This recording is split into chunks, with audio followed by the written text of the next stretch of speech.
Welcome to Hidden Self. My name's Chris, and today we're going to talk about how our vision for the future affects our identity and in fact kind of constructs our reality. I want to talk to you about a lady who recently reached out to me that was in a pretty bad way. She basically had she spent 15 years building up her florist, and she was specialising in weddings. And as a result of the COVID-19 situation, she's had to close her doors, let go of her staff, and she's basically saying that, the amount of debt that she's accumulating, and as a result of, the wedding industry picking up again, that she doesn't see, any future for that, for her florist in the immediate term. And you could see that, the worry, the confusion, the sheer pain that she had was clear. And I think we're all going through that experience to some level. I can't take away this suffering and the pain and what she's going through, but one of the things that she said to me was that she said, my business is my life. And that kind of pinged a bit of a light bulb moment for me, because as a result of having this one thing that defined her, by losing that, she's lost a partner. She's so that she's in severe grieving.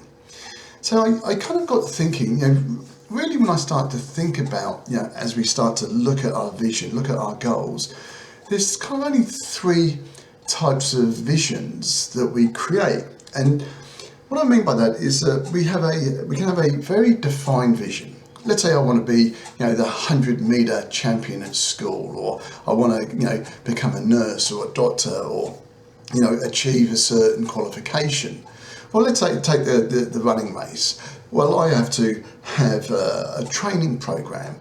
I have to eat well. I have to get rest. So in the morning I'm fresh, I'm recovered.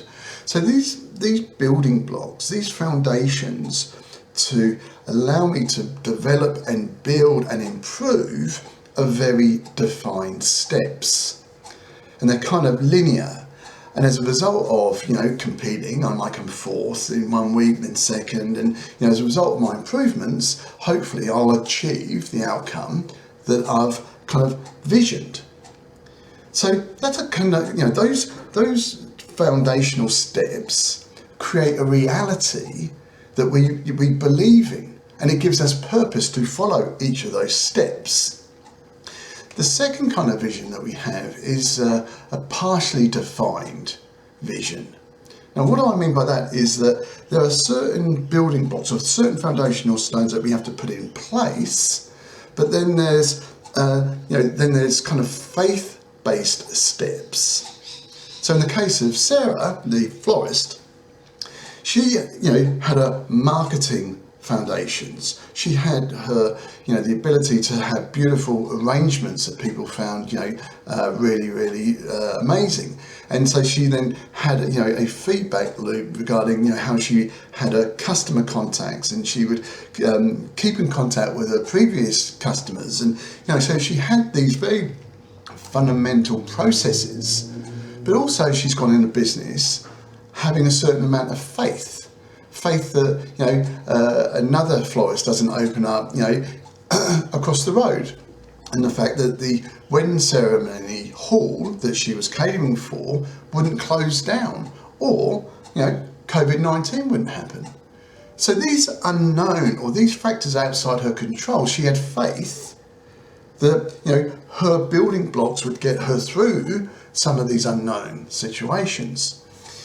So the thing is also about, though, is that those foundational blocks create her reality, because she puts trust in these foundational blocks, because previously they've served her, they've produced an outcome that has allowed her to grow a successful business. So the third kind of vision that we have is a not so well defined vision. So if I wanted to give all of my life to God, if I wanted to give my life to the Bible, so to speak, then that's a subjective kind of course. That's a subjective relationship that I have with me and God. And if you think about that, everything in that vision is about faith. There is no tangible stepping stones to achieve an ultimate relationship with, my God. It's just about faith and following scriptures that then I put meaning in. My progress, my improvement, my ability to actually achieve the ultimate kind of relationships is all within my own head. So in the case of Sarah, as a result of her closing down the shop and being forced to do that, she had no control over that. So now all of a sudden her vision's collapsed and her reality is collapsed and she doesn't know where to go. And so what I wanted to try to do is introduce this concept to try and restructure, kind of create her identity. And by doing this in these small little steps, I started being able to create some foundational steps that she could create a different reality for herself. And I started off by saying, well, look, you are more than your business. She was a mother. She was a sister. She is a wife. So I got to say, I am a brother. I am a husband. I am a neighbour. I am a community person. I'm part of my community. And so by actually, I am creates these little stones that she could begin to kind of create and form and actually stand on and know that they were kind of rock solid foundations about her identity. So I got her to say, I am a mother, a loving mother. I am a caring sister. I am a caring neighbour.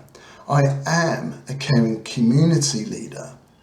And by doing that, she could start to kind of have a sense that she can control those parts of her reality, no matter what was happening in the unknown and the fog of her future.